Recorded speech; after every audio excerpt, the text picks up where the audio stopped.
અત્યંત આનંદ અને વધાઈ સાથે જણાવવાનું કે શ્રીમદ ગોવિંદરાયજી મહારાજ તેમજ શ્રીમદ મધુસૂદનજી મહોદયના નૂતન મનોરથ સ્વરૂપે તથા આપ જેવા સર્વે વૈષ્ણવોના નૂતન મનોરથ સ્વરૂપે આ ભવ્ય હવેલીનું નિર્માણ થવા જઈ રહ્યું છે. અહીંયા વૈષ્ણવો દર્શન, સત્સંગ તેમજ પુષ્ટિમાર્ગીય જ્ઞાન પ્રાપ્ત કરી શકશે. અહીંયા આચાર્ય બેઠક મંદિર, જેમાં આચાર્ય ચરણ શ્રી મહાપ્રભુજી તથા શ્રી ગુસાઈજીના પ્રભુચરણના દર્શન થશે. અહીંયા ભવ્ય ગૌશાળા, જેમાં વૈષ્ણવો નિત્ય ગૌસેવા તથા ગૌદર્શનનો આનંદ પ્રાપ્ત કરી શકશે.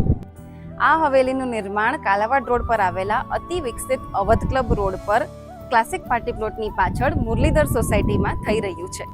તો આવો વૈષ્ણવો તન મન ધનથી આ હવેલીના નિર્માણ કાર્યમાં સહભાગી બની ધન્ય થઈએ અને આ કાર્યને સફળ બનાવીએ. બોલો શ્રી વલ્લભાધીશ કી જય.